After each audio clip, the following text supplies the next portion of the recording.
Hello and welcome to our MusicNL Factor Town Hall meeting. Tonight's topic is What's in It for Me, a discussion about industry and organizational memberships for musicians. I'm joined tonight by three lovely panelists, and myself, I'm Krista Vincent. I'm a pianist, performer, teacher, parent, general manager of the Tuckamore Festival, lots of other things too, probably. I like to weed dandelions, but I don't do it for money, just for the love of killing them. So that's me. I'd also just quickly like to introduce a couple of other people in the room before I get to our panelists. We have Bonnie Fedreau here. She's the executive director of MusicNL. And over here we have Patrick O'Keefe. He is, let me see what I said about him, coordinator and webcast operator. So he'll be fielding any questions that come in from our live feed and directing them to me. So thank you to MusicNL for putting this on today, and of course to Factor for their sponsorship and support of these lovely town hall discussions. Okay, and so here we have some panelists that I'd like to introduce you. First, Jen Windsor here on my left has worked with MusicNL for over 9 years, and her role as communications program officer. I think she's been a pretty invaluable resource to the musicians of this province, and many of us have gone to her for advice and for an ear, and is just an all-around pretty fantastic person. I think awesome was the word that was tossed around amongst us to describe her. She's also the regional education coordinator and runs the MusicNL training funding program. Sorry, is there anything else? Have I forgotten anything? No, it was a good job. No jokes? All right, let's go to the rest of my notes then. Of course, we have Rosalind McPhail, and I'll just give you a very brief bio about her. She's a classically trained flutist, film composer, and multi-instrumental looping artist. Let's see, she is based here in St. John's and is both an ECMA and MusicNL Awards nominee. And she has quite a list of things, many hats that she wears, including performer, film composer, producer, session player, music clinician. Her recent music and film project, Head First, was premiered at Banff, was co-presented by St. John's International Women's Festival, recently featured at TEDx St. John, so that's pretty amazing accolade there. I could go on and on, but the last thing I'd like to say about her is she is the executive director of the local 820 CFM AFM, Musicians Association. There's lots of names, but I think that covers most of them.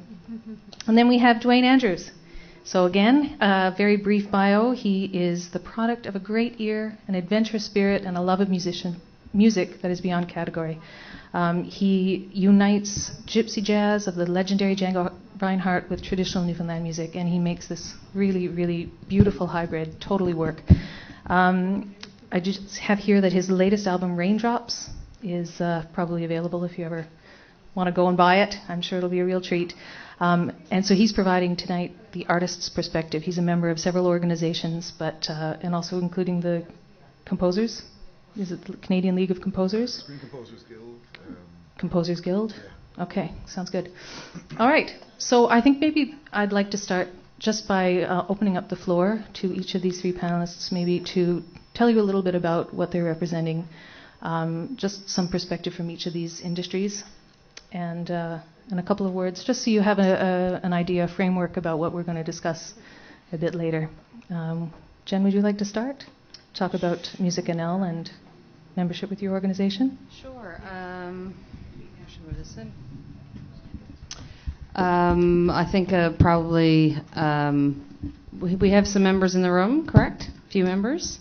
MusicNL has been around for over 20 years. We were incorporated in 1992.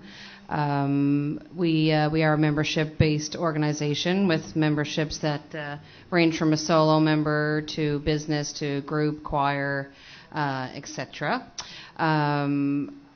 Instead of a whole presentation, if we could open up to a whole discussion, this panel itself is so important. I know a lot of people, when it comes to memberships in these organizations, a lot of people feel, is this important to me?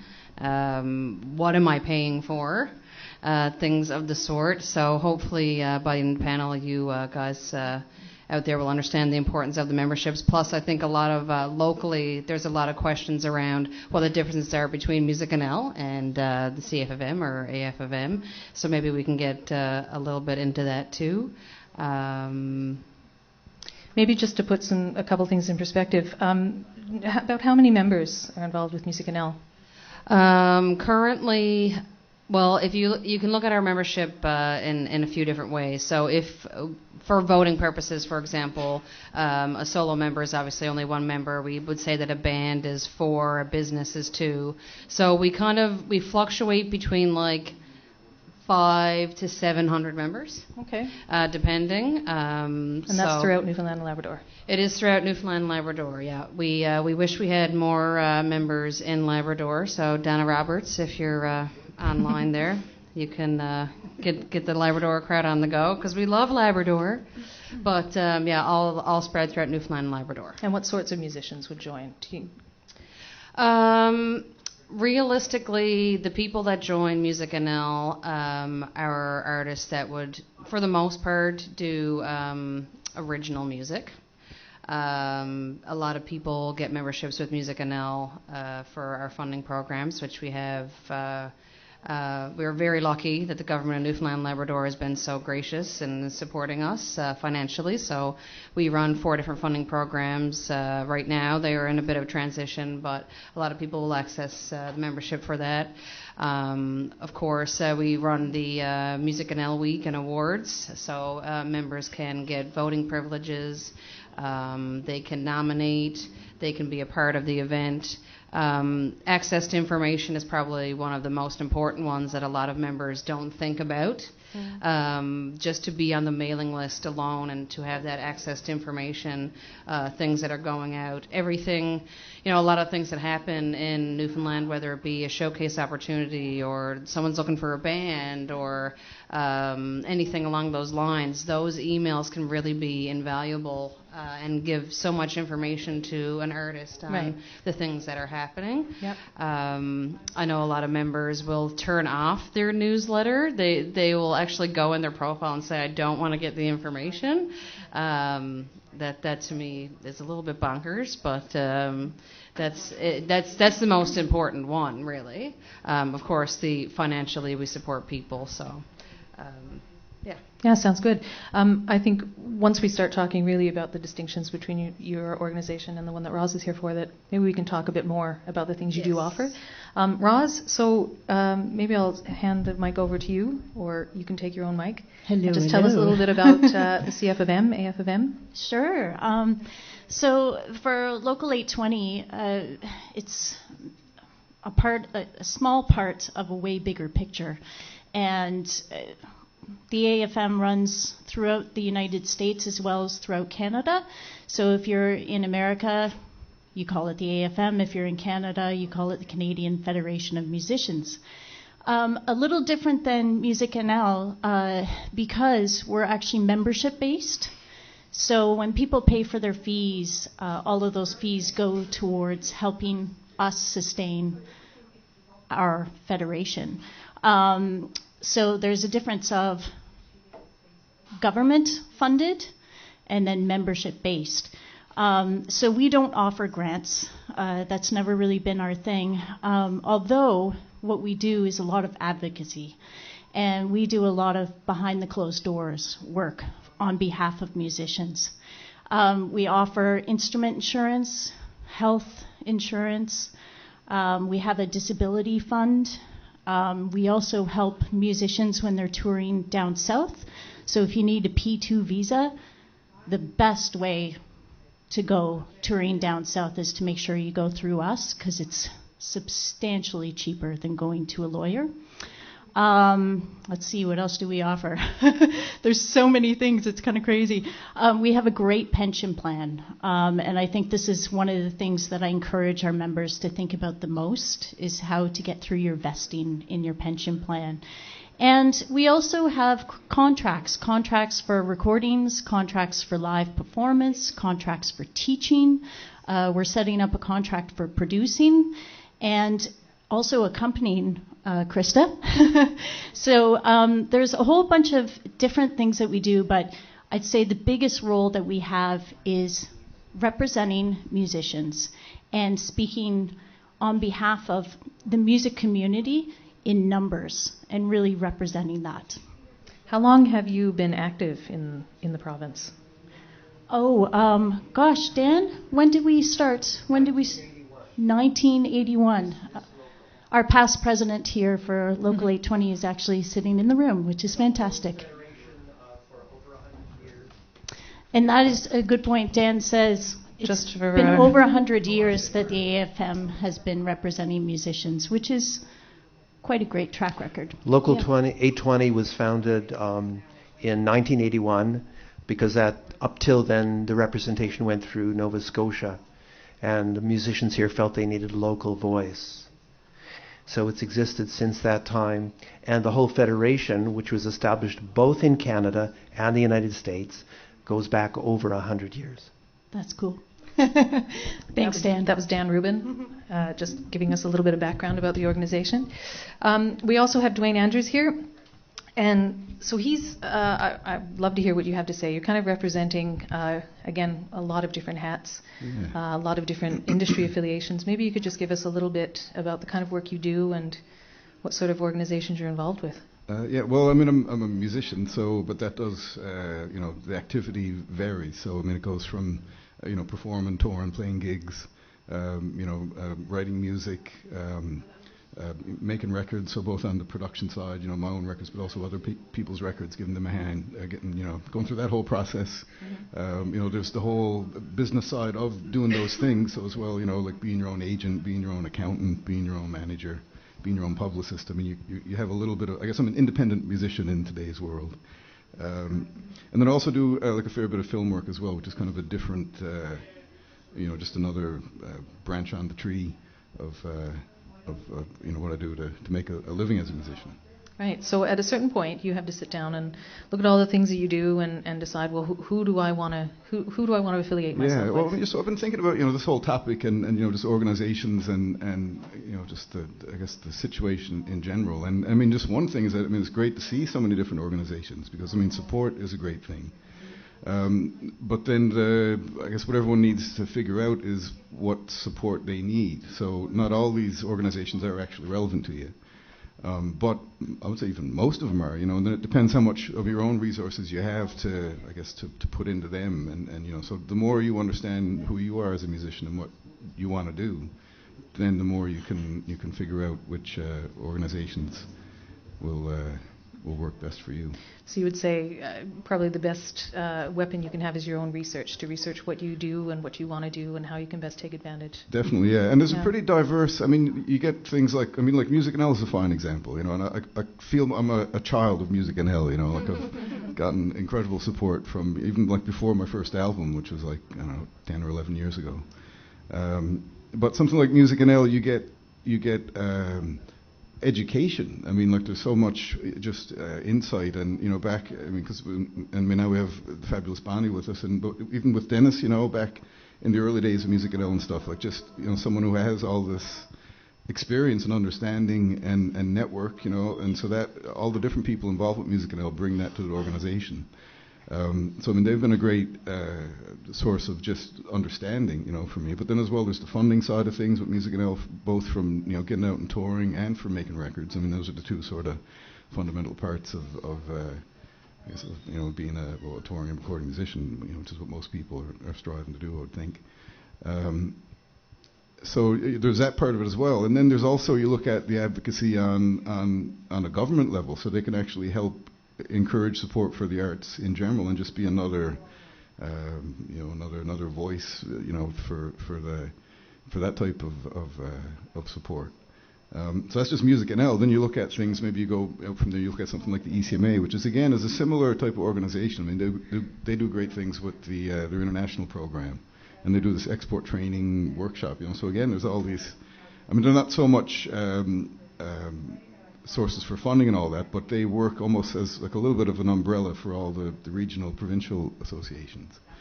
But something like the Screen Composers Guild, which is another one that I tend to be fairly active with, and they're a bit of a different group because they're more well, they're specialized. They're people who are involved in writing music for screen, so film, video games, TV, those types of things. But there you get this it's a mailing list. So again, there's just a huge wealth of information, and then it's a very open sort of, it's a community. So you just become a member of this community.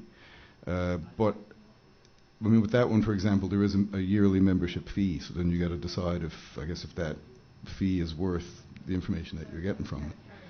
But even through that that organization, I was able to get, I did a film scoring mentorship program with them a bunch of years back, and different things like that. But then you can, go to other things, like you can look at, SOCAN and MROC, and those are actually two, and especially with MROC and the neighboring rights, which is a new, people kind of have a little bit of familiarity with SOCAN, even peripherally, like a lot of people talk about it, and that's because they're an actual organization that will pay you money.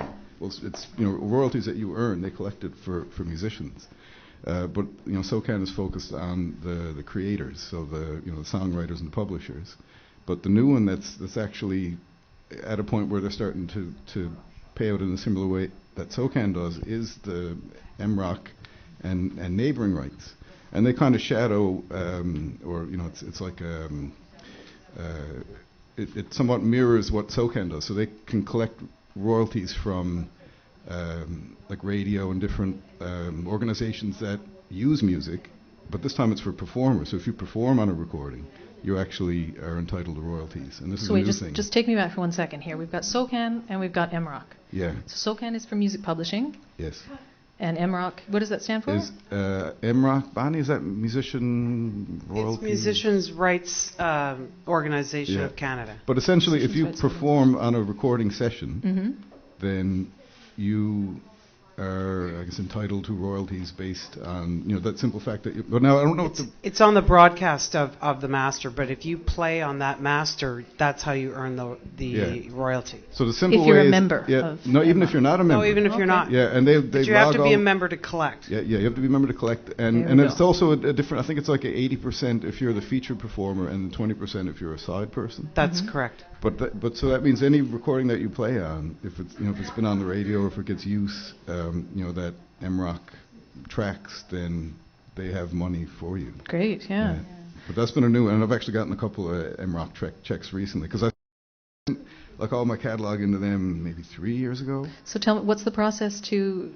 It's simple. You can give them a call. They'll answer the phone after a couple of rings. Yeah. They're not too invasive. Personal service. Not after a couple of days. And basically they'll just send you the form, and you just list all the tracks that you've ever recorded on or heard. And again, that's where you got to measure it. if you're someone like Sandy Morris, for example, who's probably played on hundreds of albums, you might not put every one of those on the sheet. But again, that's where it comes down to knowing where you are as a musician and what is important. But really you should cover it all, because it'll only take you a little bit of time. And what's the commitment if you want to become a member? Exactly. Do you have to pay? No, it's all... But you need to become a member to collect. You don't need to become a member. That's an example of an organization where you don't need to become a member. Well, no, you do have to become a member to collect, because they need to know who you are. Yeah.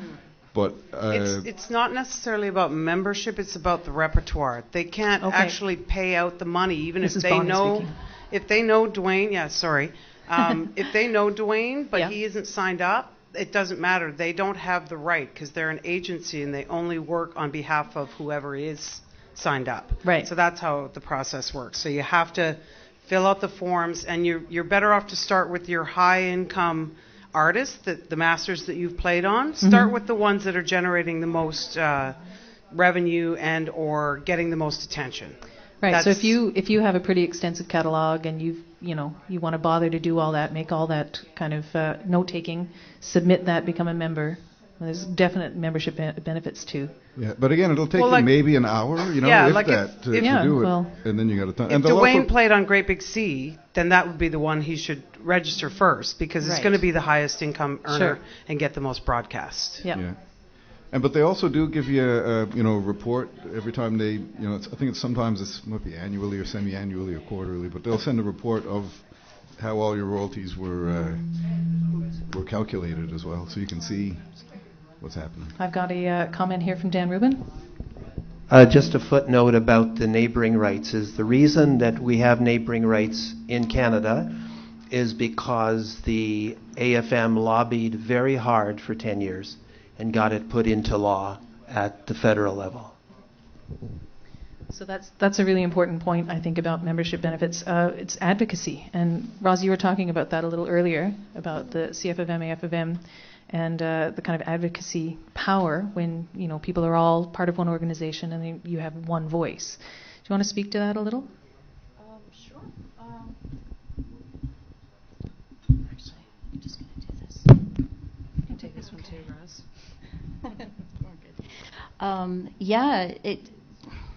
I'd like to speak even more on that on behalf of who's in this room and on behalf of our music community, how important advocacy is. Because we all know that these organizations are speaking on our behalf and doing lots of work behind closed doors. The AFM's an example. MROC's doing great stuff. There's so many different organizations that are doing that work. But we really have to speak out in numbers. And it was really interesting. I was at an ECMA panel that spoke a little bit about this. I think you were there as well. And really, we can't make any change happen unless we're speaking in numbers. And that also means we have a responsibility as being a part of the music community to make sure that we're supporting each other in making these changes happen. So what I'm finding, like, yes, okay, I do this work for the AFM, but I'm also a working musician. And one thing that I've learned over the years, and especially since moving to Newfoundland, is how important it is to support our local arts organizations if we want to be a positive impact on the rest of the community. And when I was thinking about speaking on this panel today, I was thinking the most important message I can give to our music community is how important it is that we all support one another and really create a community where we have one voice. So often when people come into my office to say, okay, what's in it for me? What can I get out of this membership through the AFM? And I can give them a list of all the different things that they can benefit from. But what's always going on in the back of my head is understand that if you really want to make a difference for all of us as working artists, you need to support your local arts organizations. And when I look at different established musicians in the community who are really making a positive impact, and I look at their track record of the organizations they also support, it's amazing. They're part of all of the arts organizations. Like, for me in my career, like, I couldn't imagine not being a MusicNL member. And I also couldn't imagine not being an AFM member or a SOCAN member. Because these are organizations that I can directly see are benefiting my entire community, as well as myself. So, as much as we can speak about advocacy, I think that's kind of a given. It's like there is a lot of work being done on our behalf, but the most important thing we can do in our community is to support organizations so that we can see them flourishing, so that we can support our emerging artists as they're growing up. Yeah, absolutely. Well put. Can I ask you some practical questions though? Yeah. About that? I mean, absolutely supporting and going to concerts. You know, Yeah. having a vibrant and multi-layered, multifaceted music community. Yeah. I think that those are priorities that we all want to see. What are the realities though of joining the CFM? How would one do that? What's the commitment? What's the commitments for? Sorry, explain it further. So how, if I wanted to join the CFM, Mm-hmm. and I mean, you talk about supporting. Yeah. What does that cost to me? I suppose. Well, that's and a this question is that the- people want to know. Definitely. And this is the problem that faces a lot of us working musicians because we make such low income, is that we're really not knowing which organizations to join because we can't afford to join them all. I go through this too. And for our local, it costs $155 a year to pay for our services. The reason why our membership rates are a little bit higher when you compare the numbers to a MusicNL membership is that we are membership driven. We don't get any funding from the government in order to provide our services. So we have to charge that much in order to give the services that we give. But for a musician that's not necessarily tapping into those services, maybe it's not the right time to join. I'm not one to say maybe it's not the right time to join because I just said support your local arts organizations, right? It's kind of a catch-22. There's always, kind of looking at both sides. But as a musician, I will say that by not joining certain organizations and not being tapped into that community, you're kind of losing out on those opportunities. So even if perhaps you can't afford your memberships to different organizations that you want to be a part of, there's always other ways to tap into those programs. Like, I know for our local, if it's just a matter of money, we'll find a way to help you out so that you can be a part of our organization. There's also getting involved on the administrative level, on the board level. There's all different ways to get involved in organizations if it's just a matter of money. But yeah, it costs a fortune every year. I look at all the different organizations that I have to pay for memberships for, and it's like, oh no, how am I going to make this work again for this year? And it's a difficult choice to make, and I think you really have to look and you have to do your research and really find out what you can afford to support, but also what you think you're going to really benefit from. Well, and I think it's not only that. I mean, once you're a consumer, if you buy into a membership, if you become a paid member, then all those services, all those benefits are available to you. So whether or not you use them, whether you make your money work for you, I guess that's your own responsibility. And from my own personal experience, I am still a CFM member, and I do try to do my contracts. I'm not the best at paperwork, but I got a letter saying that I will receive X amount of dollars when I turn 65, which that's making my money work for me. It's not just giving that $150 over without getting anything in return. And if you use that, I mean, the kind of workshops, for example, that CFM does, but also MusicNL, many of these organizations give conferences, workshops, professional development. It's making your money work for you. If you're not affiliated with a professional organization, you don't have those opportunities unless you pay for them out of your own pocket. Another organization that through Tuckamore is the Atlantic Presenters Association, and they just did a large conference with Capicoa. So we had access to funding for that to be able to go and participate as a new member to the organization. And again, it's just doing that research, making your money work for you. I think we look at the bottom line about what it costs. And I think there's a lot of benefit that far outweighs that sum total. Okay, I may just want to open up and see if there's any questions, if there's anything online at this point that we can address. I will say we do have a few people online, so thanks everybody for tuning in. And we are going to touch on a couple of other memberships outside of the MusicNL and AAF of M. Chantel is online from ECMAs. Hey, Chantel. So if anybody has questions about the ECMA membership, I can do a little spiel about what those things mean. Also, we have Katie from Caris, which is the Junos and Juno Awards, and she's online also if anybody has questions specifically about that membership. I was lucky enough to sit down with Alan Reed over the ECMAs, and I said to him out of curiosity how many Newfoundlanders are members of Caris, and he shot off an email, and a few minutes later he got an email back, and there was 5 in the entire country that was members of Caris. So, we'd like to see those numbers up. I know, again, for some people, they feel, again, what's in it for me.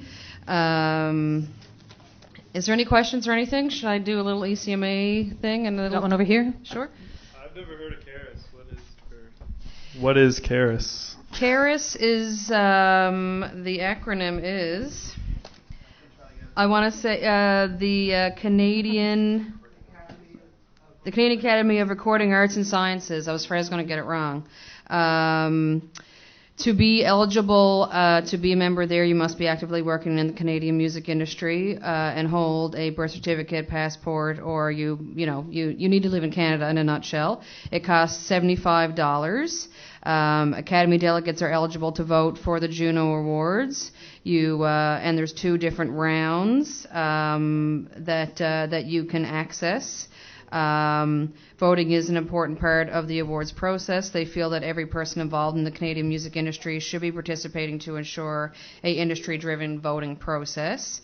In addition to voting, the Academy delegate is also eligible for discounts when it comes to their award submission, industry memberships and stuff. They get tickets to public and private events throughout the Juno weekend, subscriptions to the Caris newsletter, and access to Academy delegate-only hotel rooms. Also, if you're a student, you get 50% discount on that particular membership. So, I mean, I know the members that are the Newfoundlanders who are members of Caris seem to be, from what I could see, people that realistically they were trying to get nominations for Junos. So the Once and Hey Rosetta and those bands that were at that level of wanting to get a shot at a Juno award, they were the ones who got the memberships for that particular organization. Katie, you're online if you wanted to chime in and. She said the Academy behind the Juno Awards officially. Right. Yes. Yeah. Can I ask, is Caris also who organizes the fund that helps after-school programs and different programs in the schools? Yes. Yeah, so that's another thing that's really wonderful that they do for the community. It's Bonnie here. That's Music Counts. Thank you. Yeah. And Katie also says submissions for the 2016 Juno Awards are open October 1st, 2015. You have to submit to be nominated, and the only way to win a Juno. Yeah, and Chantel is online there from the ECMAs. I know we're just kind of getting over the ECMAs here in St. John's because we just hosted it. We were really proud to see the number of Newfoundland submissions shoot up this year, and a lot of people got memberships this year for the ECMAs because we were in our own backyard. I know I personally put a big drive on there to try and get people involved in the ECMAs this year. So ECMA have a bunch of different member benefits also. Discounts with manufacturers. Becoming a member, you can share your band's news, upcoming tour dates, release info. This goes to 23.5K Twitter followers. Wow, good for you guys. And 9,200 Facebook fans. Can we get some of those? I'd like some of those. Also, East Coast Music Week, if anything, their export program is so killer. All the people that are involved in that program and all the business that happens in ECMAs is just really amazing. Dwayne can probably speak to the benefits of the ECMA programs because they are really incredible. Yeah, I mean, again, that's just a really practical, I guess you would call it a no-brainer. Like, I mean, if you're someone who's released an album, then you should totally sign up with the ECMAs and MusicNL or whatever your provincial, those are, and the AFFM as well, they got if you're touring especially, and that's, for me, that's always been the most obvious one. I mean, if you're doing any touring at all outside of Canada and you need a visa and having to deal with that paperwork, I mean, AFM or the CFM got that covered now. It's figured out, so you just go through the process. Otherwise, it's extremely difficult. Yeah. Yeah. They, for anybody not familiar, ECMA will actually set you up and put you on one-on-one meetings with all these international delegates that they're bringing in from all over the world. You pre-research these people, and you get the opportunity to sit down with them and pitch to them. ECMAs offers pitch training leading up to that. You're literally put right in front of people that can possibly, further your career. So those opportunities are really invaluable. Yeah, I think I can chime in there again, and they really are. I mean, look, I've gotten gigs at the Newport Folk Festival, and if we did a tour of Tasmania. I mean, those types of things actually directly come from the ECMA export program. Yep. Bonnie speaking here again. Dwayne, didn't you get the opportunity to play Capicoa through the ECMAs? I believe it was through Shelley's just Export like Buyer. back in January. Yeah, again, so it's the whole network, community support, all those types of things. So that's the other thing, is that these are different organizations, but there's so much overlap that, like you might go to like one of the music conferences, like, or maybe you start at MusicNL, and then all of a sudden you go to the ECMAs, but then you go to, the Folk Alliance conference, which is kind of the international or the North American one, but it has an international scope as well. But then you'll find the people that you met in these other places from these other organizations, because really, I mean, the music industry is small. It is. So it's a great way to get to know people by joining up with these organizations. Chantel just said that they had over 650 one-on-one meetings with export delegates this year.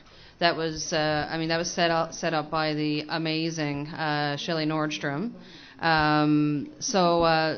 And they also have a little figure here that in 2014 they paid almost $150,000 to over 700 showcasing musicians. So they, not only are they offering all these opportunities, but they're paying their artists to showcase also. Also, ECMA membership lets you have your say by voting for the ECMA awards, also, of course, and voting for the board of directors, which supports the ECMAs also. Dan. Hi, this is Dan Rubin again. I wanted to make a comment about it, what's being said here about the sense of community and how it's about making connections. People know that SOCAN is the Canadian organization that administers performing rights, pays you money when your music is played on the radio, on television, in concert. But you should also know, as a Canadian artist, that SOCAN maintains houses to stay in Nashville and in Los Angeles. Yeah. And you can book time there and go down there and make the kind of connections that one might make in LA or Nashville. That's a cool thing to know about. And just because I'm very practical minded and bottom line minded about this kind of thing, SOCAN, I think I have here, there's a one-time fee of $50 plus tax. Yes. To join SOCAN. So it's and not. Well, yeah, that's just for public. If you're that's a just for songwriter, publishers. then I think you can sign That's up. just the publishing? Songwriters. Yeah, composers will pay nothing. Only publishers will pay it at one time, $50 fee. So in terms of your pocketbook, it's a no-brainer really to have that kind of. And I wanted to mention industry another support. organization which is worthwhile if you're a composer or a songwriter, and that's the Songwriters Association of Canada. And one of the things that they've done is the heavy lifting in the advocacy for reasonable payment for use of music online. They've been arguing for a base pay scale for digital use of music for years, without much success, but still doing the work. And that, I think what we don't realize is that background work is pretty important. A lot of these organizations do a lot of background work and advocacy work and political work behind the scenes to advocate for musicians. And of course, as a self-centered kind of person, you think, okay, well, I'm getting X and Y, but really the industry as a whole is often getting a lot more, just on the basis of $50, sometimes $150. It's really not a large commitment to really to give that support to an organization. Sorry, Dwayne, go ahead. Yeah, well, the thought just came to my mind. I mean, this is a fascinating time in the music business, because everyone is at least hearing about all the way that copyright and royalties and all that stuff has changed, and but there are certain things in place now, like like the SOCAN royalty rates. That have become established, but they were actually developed. Someone had to work on getting those deals in place, basically, because if you go back to the beginning of those before that era, so this would have been maybe going from when the recorded era first began. Those things didn't exist. Like someone had to actually lobby for those types of things. Now, it's eroded away, but what has to happen is it has to be figured out again, basically. And that's another angle where all these different organizations can work together. So that's where I know at least the Screen Composers Guild, because where they have a lot of film composers who have a lot of, interest in royalties. Like they're a really a strong advocate and a player on the global scene. Like there's what do we call that, the Global Copyright Reform Group or something like that. And there was even a time back whenever that bill was that I think SOCAN weren't able to send an official representative to Ottawa or something, so they had someone from the Screen Composers Guild, because they have so many SOCAN members who are also members of the guild. Anyway, but a good example as well of where this overlap can happen of people who have the same interests that are trying to get something happening. I mean, I'm certainly not an expert in this field, but it seems like there are an awful lot of organizations, an awful lot of things that represent, pretty particular interests. Is there ever any talk about aligning or consolidating or collaboration between industries? It's Bonnie here again. I think they do in a lot of cases. They do lobby together, to fight for copyright rates being increased or, the penny rate going up. They do that a lot. It's just certain groups are advocating for certain things at different times, so it can get kind of confusing at times, but I think they all work together for the same goal. Right. The musician, the artist, our industry as a whole. Right. Do we have anything else online? Anybody else commenting? We both Katie and Chantel are just letting people know online, and they're giving their email addresses, letting anybody know that if they need to get in touch with any further questions on either one, to please do. So thanks, ladies, for chiming in. All right, so let's just look out at the people in the room. Do we have anybody that is a card-carrying member, for example, of the CFM? Anyone involved with MusicNL? Anyone representing any of the other organizations that we've talked about here? ECMAs, CARAS, SOCAN. Do we have any others represented in the room? And if you're signed up for SOCAN, you're smart to sign up for the MROC as well. Like if you're getting any action on SOCAN. MROC and ACTRA has a company called ACTRA RACS, and they both collect the neighboring rights, so you could sign up with either one. So if you're already a member of ACTRA, you can just call them up and ask them about the RACS program. And if you're not, you can sign up. Julia Train is amazing at MROC, and she'd be happy to help you out. So just for anybody online, just to summarize that, I think we have about 3 CFM members. We had pretty much everyone in the room is involved with MusicNL. A few SOCAN. Did I miss anything else? Does that sound about right? How about CMRRA? We've got one of those. What is CMRRA? It's Bonnie here again. It stands for the Canadian Musical Reproduction Rights Organization or Agency. And they basically collect mechanical royalties. So when a CD gets sold, a royalty is generated, or licensed, when it gets licensed, actually, yeah. Well, there's also CIMA, too, Canadian Independent Music Association, which is a huge advocate for their members for a stronger domestic market for independent music in Canada. They do work directly with federal and provincial governments, regulatory boards like CRTC, conduct key research on issues of today's industry, and specific issues is funding at provincial and federal levels, copyright, broadcasting, telecommunications, streaming services, royalty issues, taxation, etc. So that's another national organization. What does that one stand for, Jen? Does it say there? That is the Canadian Independent Music Association. Yep. And I do have something online here. The percent sign? Only 33% off a Caris and Juno Awards account as a MusicNL member by using promo code NL15. And there's a link that Katie put there. So what's that? If you're a MusicNL member? If you're a MusicNL member, Caris is going to give you a 33% off. So the promo code is NL15, and she left a link there that you guys can check out, anybody online or in the room. So, I mean, even not having a CD or an album, by becoming a member of CARAS, by becoming a member of ECMAs, you're really helping to make the juried process for CDs and things for recordings more robust. I mean, the more people that are making those decisions about where to bestow honor and accolades on CDs, that's really what your membership does in that regard.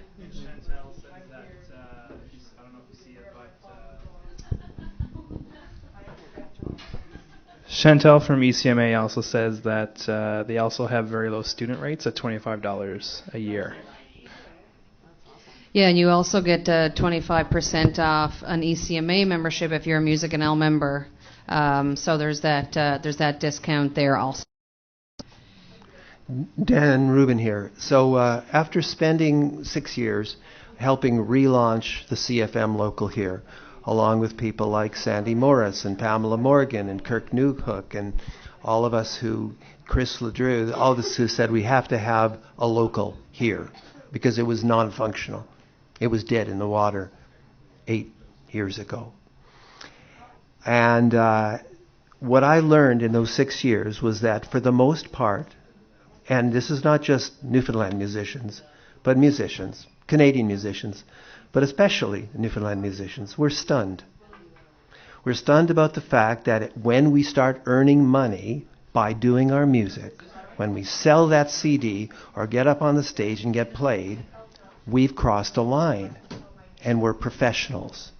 And as professionals, we need to belong to our professional organizations because they deliver the goods and they bind us together in community. And I want to tell one short story that's an example of this. So, there's funding through MusicNL. There's also funding through our NL Arts Council. So I got a request from somebody who works there. Would you please talk to somebody? We've given this group a grant and they don't know how to deal with it. So I said, sure, have the person phone me. And this person phoned me up and said, yeah, I've got this check. How do I cash it? I said, well, is it made out to your group? Yeah. And, oh, I know your group. I said, I love your music. You're one of the hottest things happening on the scene here. I said, well, you have to set up a bank account in your group's name. That way you can track your income and your expenses. So when Canadian revenue comes knocking, you're not caught with your pants down as so many local groups have been in the tax regime. You've made an album, you're performing, you're a professional now. I explained all this. I said, and did you know that simply because you recorded this album, if you file a CFM contract, you can collect thousands of dollars from the sound recording residual fund? The guy paused and he said, okay, so how do I cash the check? My name is David Chafe, and I've got I don't know how much time we have, but I'm going to be the cranky musician tonight, and I do have a few comments, if that's okay, and a few questions as well. First, from a very practical point, do you have so Jan, you said the membership of MusicNL is about 500 to 700 approximately. Just not to argue that point at all, but I just need to ask: Are all of those members listed online at the MusicNL site? Yes. Okay, so since the email came out to the membership for this town hall the other day, I went online and counted about 250. Mm-hmm. And some of those are named twice as well. For example, the once are under O and under T for the, right. But so I'm not sure if there's an incomplete list there or not. And do we know the membership of the CFM local? It's about 110 members. So I'm just wondering, and there may not be an answer to this. Maybe this is more of a commentary than a question, maybe just rhetorical. But I would be a little concerned that there are as many people on the panel as there are musicians in the room. Mm-hmm. And it seems like there are representatives online who are only representing other organizations.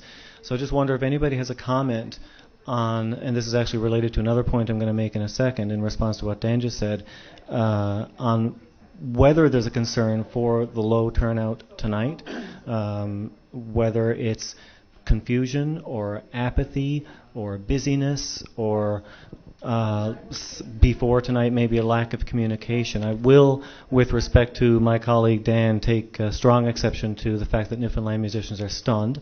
I think Newfoundland musicians are among the smartest and most active and engaging artists around that I've ever known. But I think there's something else at stake, and I don't think it's being stunned. I think there's a really serious communication, something, meltdown, maybe too strong a word. But why are there so few here? Why are there thousands of musicians across Newfoundland and Labrador and only 100 or so of the CFM local and only a couple of hundred possibly of MusicNL? If you have anybody has a comment at that. Yeah, Well, no, I hear you there, Dave, and definitely, I think it's the whole practical thing, and when, because most of the people, when we're talking about musicians, so if you're a musician, I mean, the first thing on your mind, your love is music, so all this other stuff is beyond that, really, but it's also a part of it. So when you grow as a musician, you might not be, I guess, aware of how the stuff could help you. Maybe that's the gap there, I guess, is just that understanding of yeah, but I mean, I guess to that, Dwayne, and I agree with you. But I was on the board of the local for a couple of years, and on MusicNL for 8 years, and I've been on the scene. I'm not trying to come off as argumentative, by the way. I'm not at all. I'm just trying to wrap my head around things. And I've been on the scene for 16 years. And just sitting here tonight for half an hour, my head is spinning right now, and I can't imagine what an 18-year-old coming out of high school who wants to be a musician for a living would be thinking, And plus, I need to say as well, I would be confused about the whole membership structure and the variance across the board. Pardon the pun. But I get the CFFM fee because it's fully funded by membership. I don't quite understand the MusicNL fee. I never have, even when I was on the board, because it's so funded by government. And I'd like to know if anybody, whether Bonnie or Jen or somebody else representing MusicNL has a commentary as to whether or what proportion of membership fees represent the entire MusicNL budget. Why, for example, very, very low. Very low. Very, very low. So maybe the fee itself is a turnoff, and maybe there's if you compare. Okay, but then we look at the Newfoundland Labrador Arts Council, which has been my only source of funding. I've applied several times to MusicNL as a member for funding and have been turned down several times, but on the same applications have been approved for funding for the same projects by the Arts Council without a membership fee. I'm just saying that I'm not trying to gripe against MusicNL. And sure, if there's not a membership fee, there's not a MusicNL. I don't know. But what I'm saying is, do you understand my confusion? Mm-hmm. Absolutely. And anybody else's? I just want to maybe talk about the title of tonight's presentation. It's called "What's in It for Me." So yeah. I think that's a really important, that maybe, speaks to why there is a very low turnout. It speaks to a lot of things. Yeah. We want to know what's in it for us. We use things when we need it. We're, a consumer society. So if I need to make a CD, then maybe I'll go out and find the funding or the association that's relevant to that. And the bigger question is what's in it for us. Maybe we could frame this conversation quite differently. Maybe we could be asking bigger questions. But, this is, I think you're right in terms of we've offered a lot of information here, but I think the goal of this conversation is a more philosophical one than a practical one. Would you agree? I think, to be honest, I would like to have a more practical solution. If I'm a recording artist, and if I'm a teenager, or if I'm 50, which I am, I would, I'd be one. And if I have a really low income, I'd want to know practically what's my membership going to do for me. I don't want to hear. If I'm recording an album next week, I don't want to hear about 15 different organizations and different membership fees and different structures and all of it. I think that's a process too. Yeah. That we're talking right now, about awareness, about visibility. That's a lot of what this today is for. Mm-hmm. Visibility of the organizations, what the bigger picture, and those kinds of specifics. Indeed, that work has to be done, but I think you have to start with giving everybody a forum. And thank you for that. Yeah. Yep, I mean, the forum for is a good few minutes to say what it is there, and then. It's up to the people in this room, it's up to the people online, it's up to the people on this panel to go out and continue to be the mouthpieces for this organization. Okay.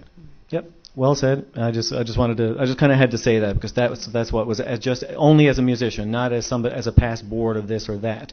Only as a fees paying musician myself. So if you have questions. Yeah. Oh, sorry, Bonnie wants to speak. Sure. Thanks. First, it's Bonnie Fedra here. First.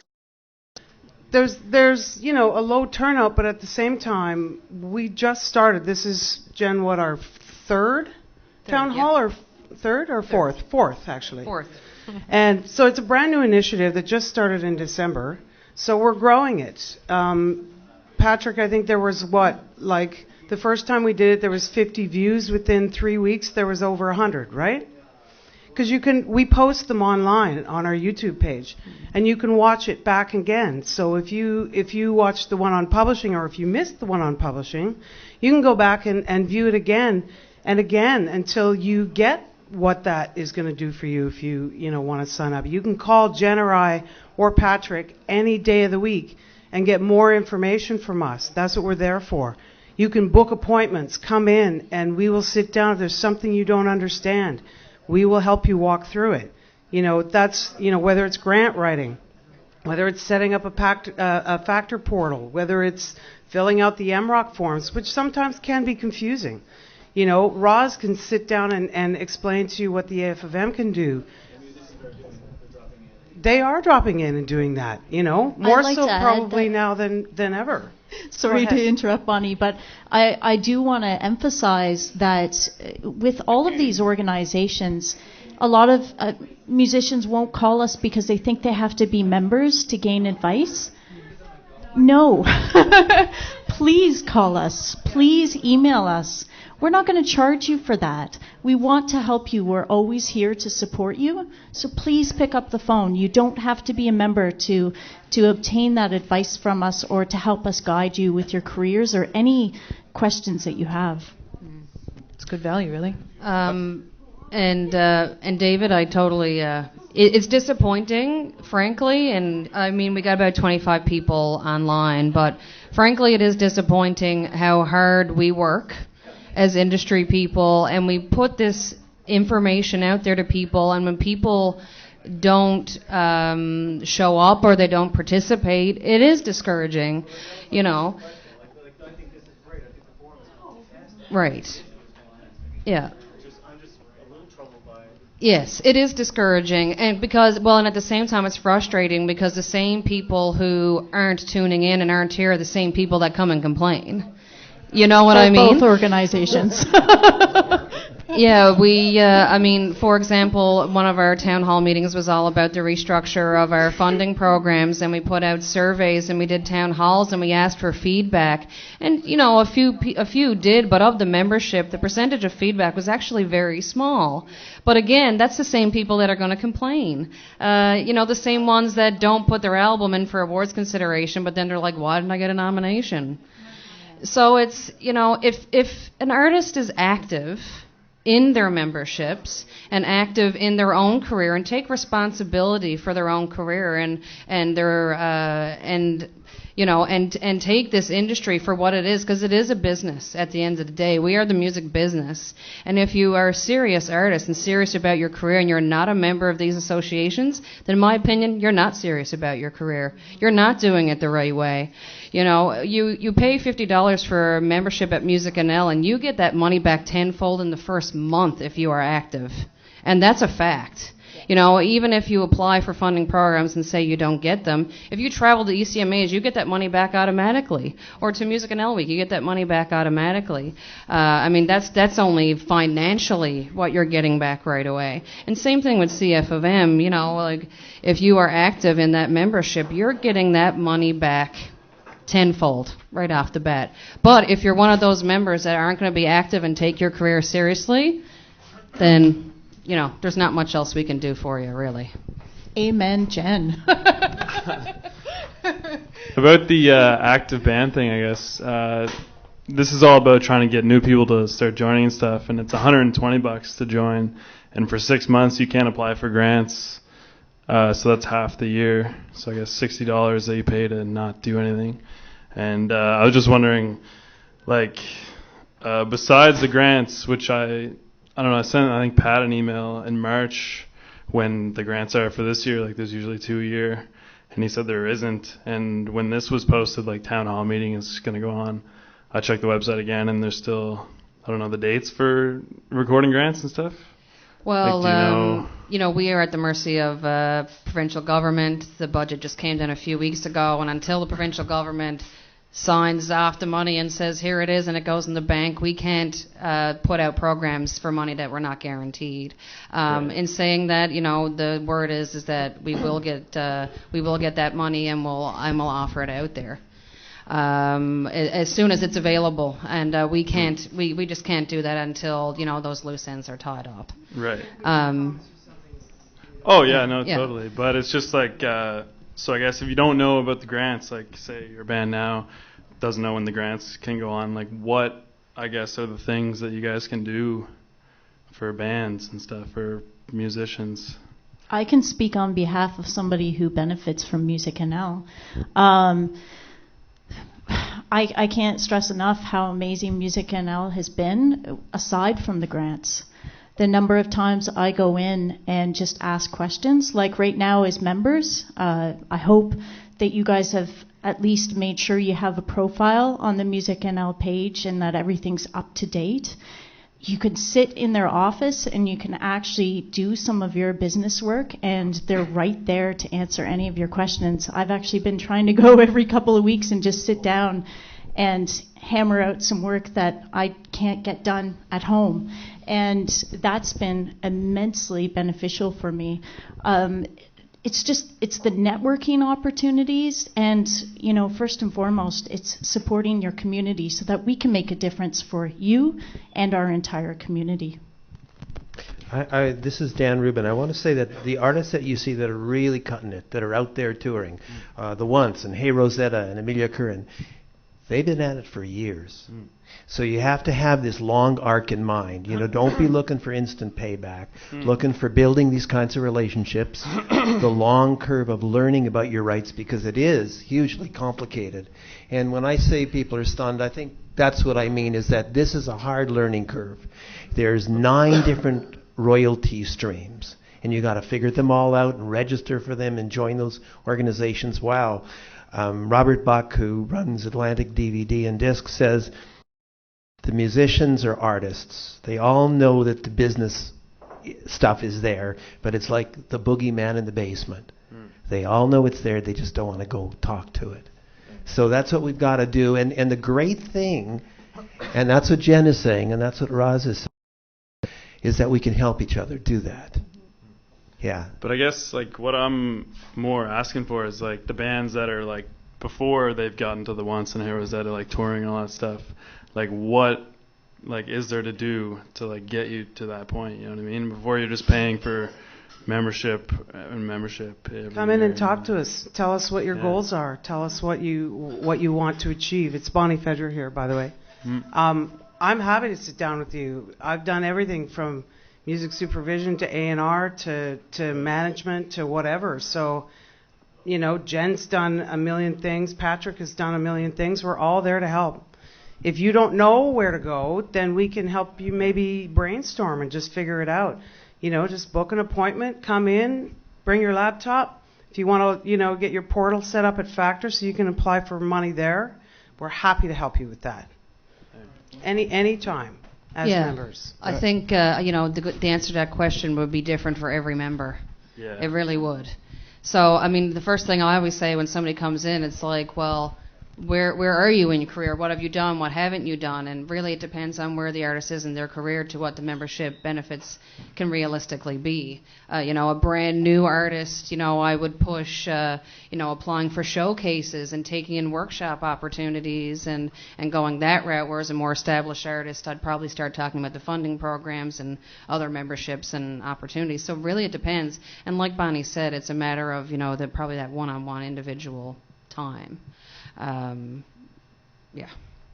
Dan here again. I've been playing professionally since 1972. The best sit-down feedback session I've ever had was with Bonnie about a couple of months ago. And she looked at all our stuff and she says, "Let me tell you why this sucks." I'm paraphrasing. No, she didn't say that. She wouldn't say that. But she told us where our stuff was weak.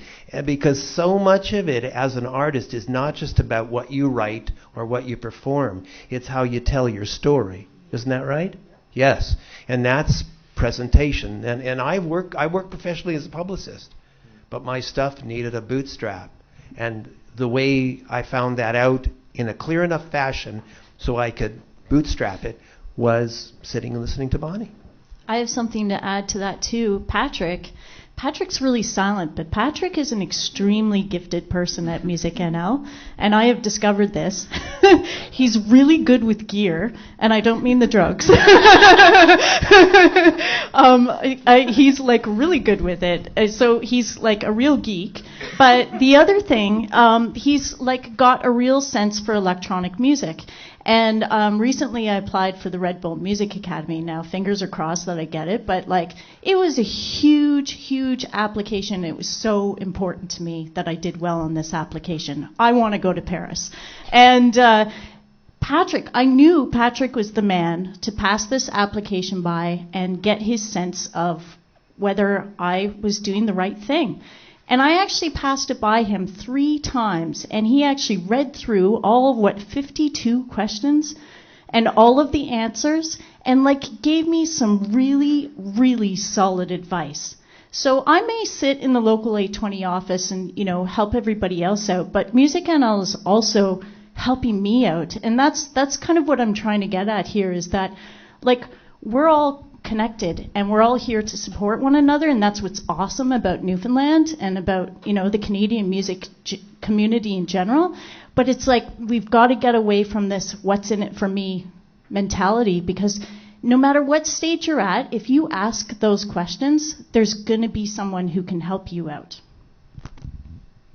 Yeah, I would agree. That's really one of the most intangible benefits to membership organization, is the sort of mentorship and networking potential that you get from being involved in an organization of like-minded professionals of all stages of their careers, and having that resource available. And, you know, in a community like this, people are very open to tell you about their experiences and give their advice. I think that's pretty obvious. I think something, too, that I've been around now for a long time. I'm like a fossil at this point. But one thing that I've noticed in the years is that we don't realize how lucky we are for the community that we have, not only for the people and the support, but other provinces don't have these organizations and this funding and this money. The next time a band tours through here and they're from the United States, ask them about funding programs. They don't even know what that means in the United States, to have these organizations and funding programs and support. American musicians, it blows their minds that Canadians have this. And not only Canada, but in Newfoundland, we are so lucky to have the funding and support that we have, because in other provinces it don't either. So, again, we need to, you know. Indeed. I had a thought that's been brewing for a bit as well, you know, which is, I mean, and what you just said right there, Jen, is, I mean, that's profoundly, you know, beneficial and, you know, nurturing and helpful, you know, for other musicians here. But at the same time, there can be a tendency to expect things from the organizations at the same time. So I'd just like to remind myself, especially, but also people that I'm talking to when we're having these types of chats, that, I mean, you got to be able to, like, if you have it happening to begin with, that's when all this stuff just ignites and becomes that network that can really, you know, make things grow. But it still has to come from you within first, you know. So there's, you know, and really it comes down to your music. I mean, because I think, I mean, if you're part of the business, it's a different thing. But if you're a musician who's trying to juggle and figure out all this stuff, you have to make sure that your music is the best it can be, and that's really what's going to resonate the most. So if you have that, you know, that glow, that energy coming from you as a musician, that's what gets amplified through the organizations. But I guess I'm just reminding us musicians to not lose perspective on that at the same time. Yeah, absolutely. That's a good point. The yin and the yang. Amen.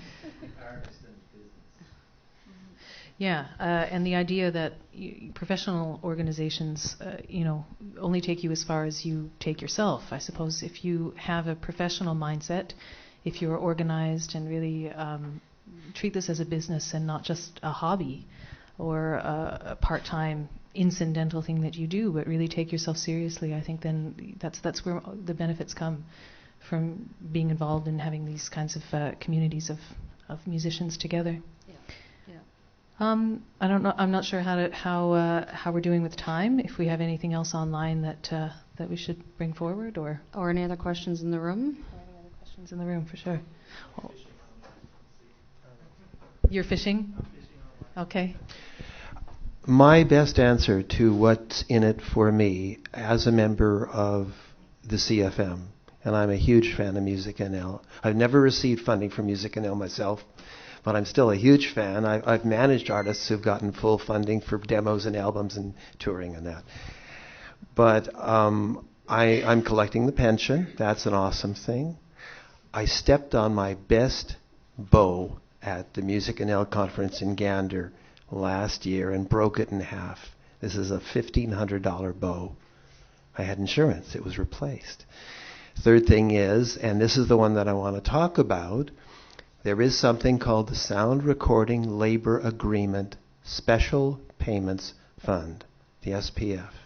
And it was hard bargained by the AFM in the States years ago. And it's a fund of millions of dollars paid out every year to recording musicians who record on albums across North America. And to qualify for it, you have to be on an AFM or CFM contract. I'll probably get $20,000 back in royalties for the simple fact that I recorded or worked on 3 different albums. People don't know about that. People need to know about that. The approximate value of that fund to Newfoundland and Labrador recording musicians is about $250,000 annually. That matches all the funding that MusicNL gets, but it goes straight into the musicians' pockets. So there's a huge example of why join the CFM and why educate yourself, because there's very few bundles like that pay out in thousands of dollars for the simple fact of recording an album, regardless of how many you make or sell or tour or any of that. That's a good reason to talk to these people. Definitely. Thank you, Dan. And if you're interested in anything you've heard here, any of the organizations that have come up in our discussion and would like more information, of course, I think you could just probably be in touch with Jen. She'd give you a summary. And, of course, look online. All these organizations will have all their information online as well. Mm-hmm. Are there any other questions? Anything else? Anyone want to give their... Before we sign off, if there's nothing else, just as an example of one of the random things that we do for members, we're constantly just doing different workshops, opportunities, initiatives. We do have something coming up. It's called the Bell Media Canadian Songwriting Challenge. We are bringing in some experts from around the world. There's going to be awesome songwriting sessions. Justin Gray is involved. Bonnie, what are the other names? Sandy Pandya manages Serena Ryder. Justin's worked with Mariah Carey and some pretty big names, and Josh Stone, and he basically is coming in and conducting these workshops or these songwriting camps. And basically, there's a $50 fee to join, and there's a committee that will be put together that will pick 9 to 12 different songwriters and or producers, because you get to pick which one you want to be in the camp for. If you want to learn how to, produce under Justin, you can do that, or you can be part of the songwriting, or both. And there'll be 9 to 12 picked for the songwriting part. But the other side is, for that $50, if you don't get chosen for that part, you still get to be part of the seminars.